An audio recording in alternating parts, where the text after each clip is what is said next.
Hi everyone, I am Dr. Anisha and I welcome you to my channel.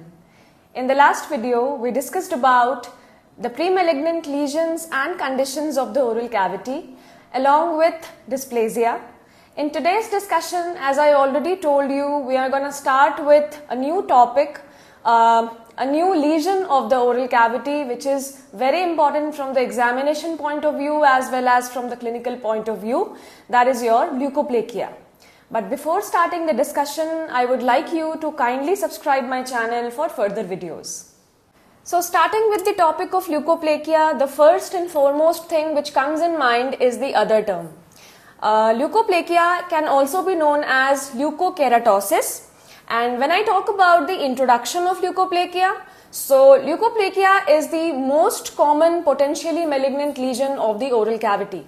So when I talk about the definition of leukoplakia, WHO has defined leukoplakia as predominantly white patch or plug-like lesion that cannot be characterized clinically or pathologically as any other disorder. So this was the definition of leukoplakia. So definition is quite easy to grasp. अगर आप definition को ध्यान से पढ़ेंगे तो according to WHO जो आपका leukoplakia है, it is a predominantly white plug और पैच. दैट मीन्स जो आपका ल्यूकोप्लेकिया होगा वो अगर आप उसे आप ध्यान से देखेंगे, अगर आप उसे क्लिनिकली देखेंगे तो it is gonna look like a predominantly white patch और प्लग. ओके, जो आपका प्लग या पैच होगा जिस एरिया पे ल्यूकोप्लेकिया होगा, that is going to be predominantly white in colour. Alright, and the most important part of the definition says that cannot be characterized clinically or pathologically as any other disease. So you need to know various white patches or lesions that occur in the oral cavity. Alright, and some of the white lesions which we are gonna discuss after completing this topic is hyperplastic candidiasis, which is a predominantly white lesion. It is whitish in appearance. Alright, now hairy leukoplakia can sometimes be whitish in appearance. Tobacco induced white lesions, tobacco associated leukoplakia are some of the lesions, most commonly seen lesions which are predominantly white in color, and you need to know all of them both clinically and pathologically so as to rule out, so as to differentiate, so as to diagnose leukoplakia. Alright, so this was the definition of leukoplakia. Now, if we talk more on leukoplakia or introduction of leukoplakia, इसको अगर मैं थोड़ा detailed तरीके से आपको बताऊं, so leukoplakia is, as I already told you, is a predominantly white lesion. Alright.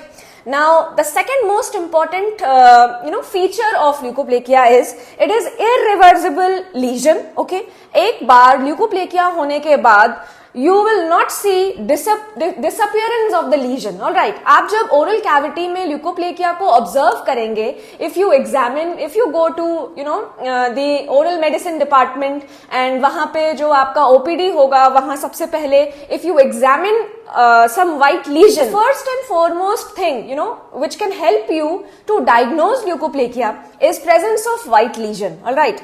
Now, the second most important thing which can be helpful to you is its, irreversible nature. जब आप उसे expand करेंगे या फिर आप move करेंगे उस area को आप stretch करेंगे, that white lesion or the white patch is not gonna disappear. Alright, it is irreversible in nature. And the third most important feature to be kept in mind is it is non-scrapable. So three things which are to be kept in mind is, first of all, it is going to be predominantly white in color, white patch or plug-like lesion. The second most important thing is it is going to be irreversible, and thirdly it will be non-scrapable. So non-scrapable is one of the most important feature of leukoplakia. It is not gonna scrape off even if you try. Alright, the next point says that cannot be characterized clinically or histopathologically as any other lesion and has high risk of cancer occurrence than its normal counterpart. Obviously, I already told you it is one of the most common potentially malignant lesion of the oral cavity.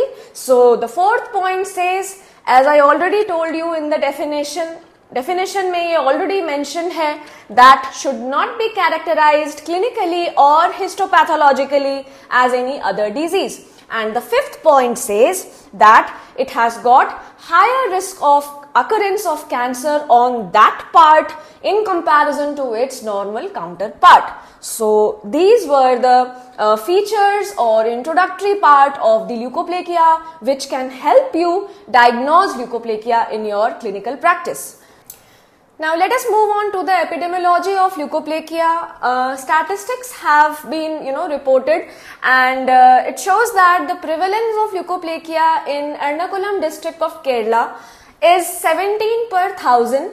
Alright, now incidence rate has been reported to be as 2.1 per 1000 males and 1.3 per 1000 females.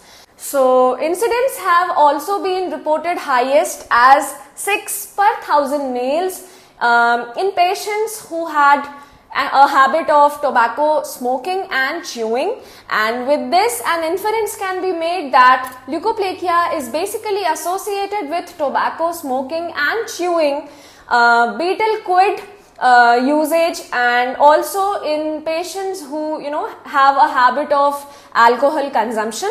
Otherwise it can also be idiopathic in nature.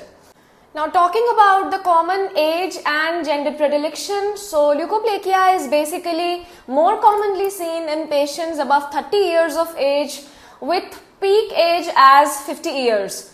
And जहाँ तक मैं gender predilection की बात करूँ तो basically India में male predominance has been seen, and in Western world both male and female have equal probability of having leukoplekia. Now this was all about the epidemiology, the common age and gender predilection of leukoplekia. Now let us talk about the etiology in detail. Leukoplekia occurs more frequently in smokers of tobacco than in non-smokers. Now studies have already found out that there is a direct association of leukoplekia with tobacco consumption, be it in any form, be it in smoking form or chewing form. So there is a dose response relationship between the tobacco usage and the prevalence. As the dosage and frequency of the tobacco consumption increases, the prevalence or the incidence also increases amongst the smokers. All right. Now studies have shown that reduction or cessation of tobacco usage may result in the regression or disappearance of leukoplekia. Now this has to be kept in mind that there is a dose response relationship between the consumption of leukoplekia and the prevalence of leukoplekia. तो अगर मैं studies की बात करूं तो studies have shown that अगर tobacco consumption को reduce किया जाए एंड या फिर इवेंचुअली उसको सिजेशन किया जाए, उसे बंद कर दिया जाए, तो जो ल्यूकोप्लेकिया होता है, जो ल्यूकोप्लेकिया ऑलरेडी प्रेजेंट है ओरल कैविटी में, that it may result in regression, या तो वो धीरे धीरे रिग्रेस हो जाएगा, साइज में छोटा हो जाएगा, या फिर chances of disappearance are also there. Now the next etiology which can be correlated in case of leukoplekia is the alcohol. Now alcohol का independent etiological factor development of leukoplekia में is basically still questionable, but then एक synergistic effect provide करता है alcohol. जो basic etiology है, जो basic factor है leukoplakia के अकरेंस में, जो रीजन है, that is obviously tobacco, but then studies have shown that alcohol plays a synergistic effect along with the consumption of tobacco usage. Now role of Candida albicans की अगर बात की जाए तो possible etiological factor along with role in malignant transformation is still unclear, but then various cases have been put forward wherein the Candida albicans infection is, occurred simultaneously with that of leukoplakia. So somewhere or the other there is a correlation between both of them. So इसीलिए role of Candida albicans is also kept in mind. Now epithelial dysplasia is 10 times more common, okay, in candidal leukoplakia.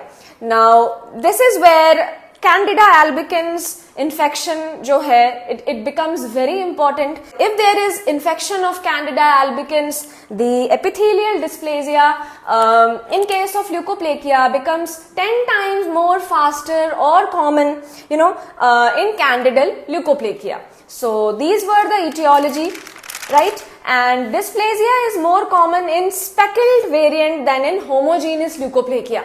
Now, if we study leukoplakia, there are variation, there are classification depending upon the appearance of leukoplakia, the cause of leukoplakia. So, dysplasia is more commonly seen in speckled leukoplakia, wherein there is appearance of reddish white patches.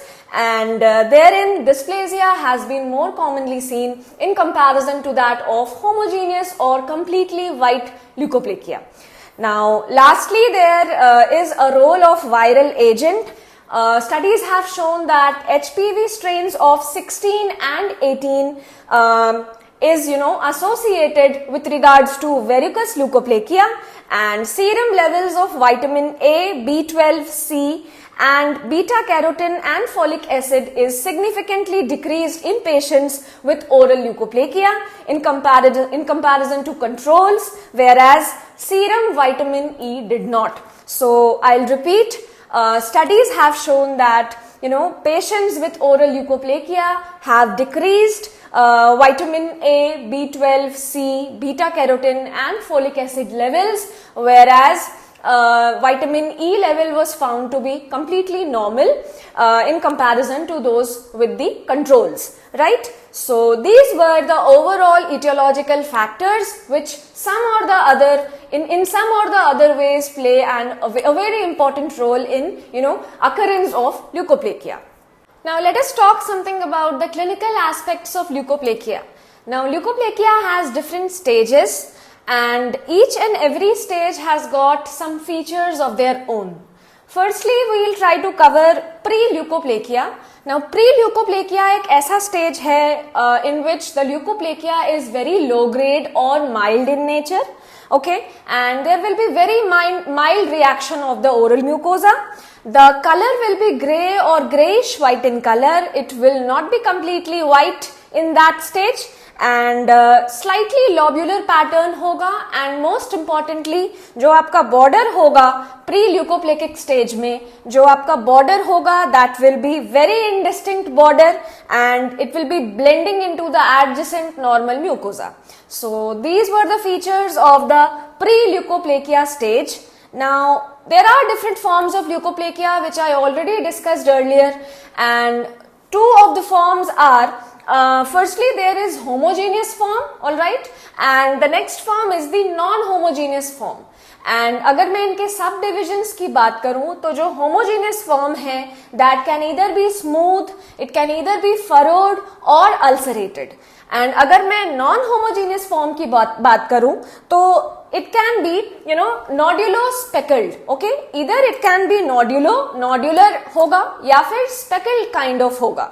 So these were the clinical aspects of leukoplakia. Now let us move on to the modified classification and staging system of leukoplakia.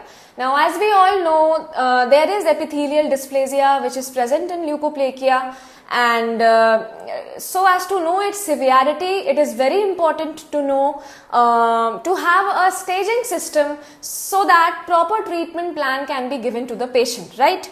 So एक modified classification and staging system दिया गया by Vanderwall et al. In 2000, and इस staging system में we have two bases of the staging system. Firstly, size of the leukoplakic lesion was taken into consideration, and the presence of epithelial dysplasia was the other factor. तो दो factors हैं जिनको basis बना के इस staging system को लाया गया है. They are firstly the size of the leukoplakic lesion and secondly the level of presence of epithelial dysplasia, right.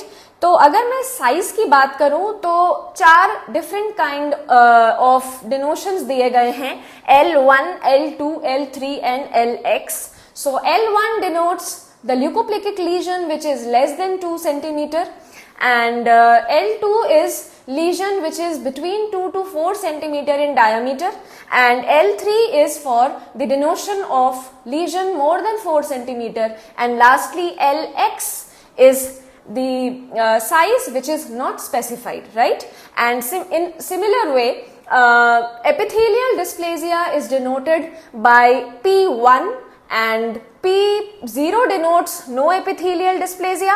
Again I told you P1 denotes distinct epithelial dysplasia, and finally PX shows the not specified epithelial dysplasia in the pathological report, right. And iske basis pe, according to all these denotions, we have 4 different kinds of stages when we stage the severity of leukoplakia.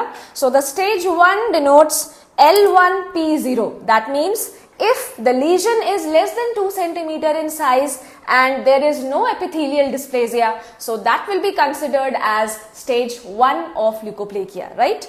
Now let us move on to stage 2. Stage 2 has L2P0. Again, if the size of the leukoplakia is between 2 to 4 centimeter with absence of epithelial dysplasia, so that shall be considered as stage 2 of leukoplakia, right.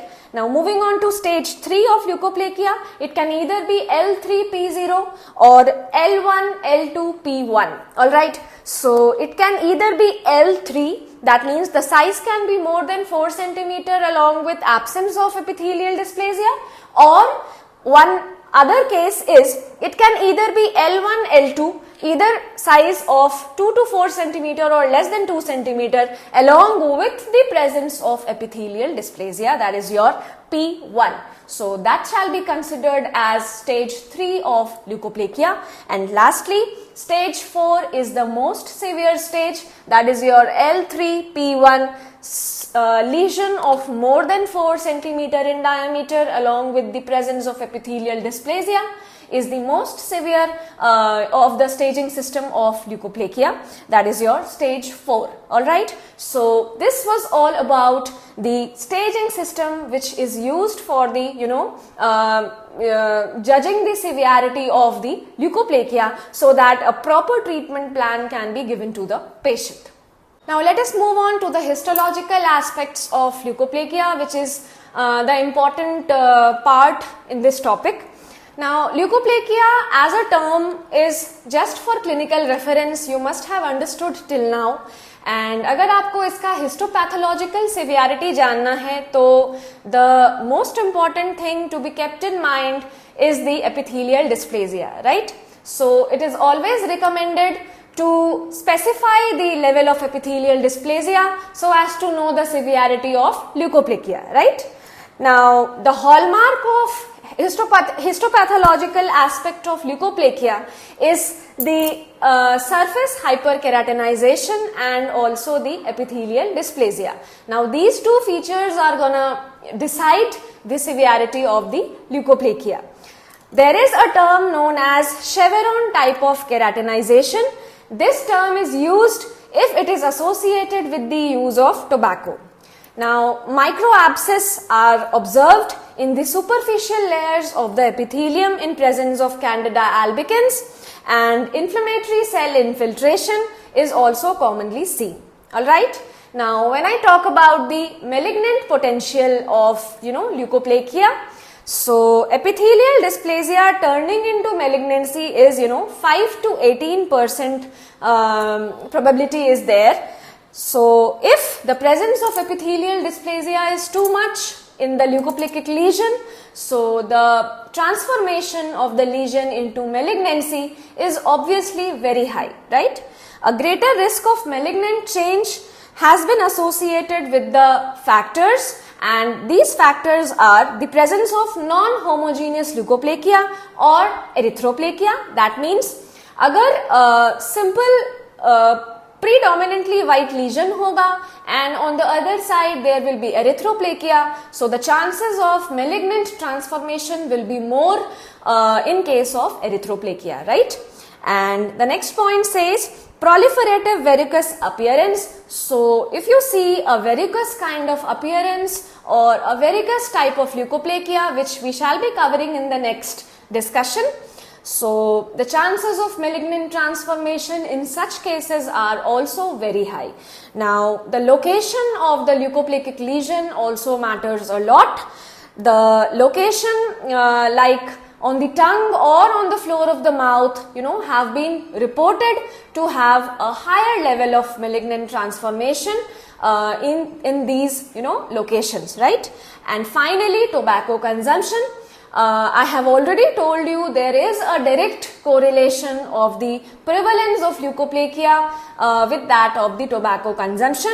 So as the consumption of tobacco, be it in chewable form or in smoking form, rises, so the frequency, so the incidence of the leukoplastic lesion also rises. So these were the some factors. So these were some of the factors in which the incidence of the leukoplastic lesion have been reported to be very high. Okay, so with this we are done with the histopathological aspects of the leukoplakia, and now when I talk about the diagnosis of leukoplakia, so elimination of the possible causes is one of the ways in which leukoplastic lesions can be diagnosed. As the definition says, the lesion should not be characterized clinically or pathologically as any other disease, and if we talk about some other diagnostic modalities, then biopsy is the best one. Alright,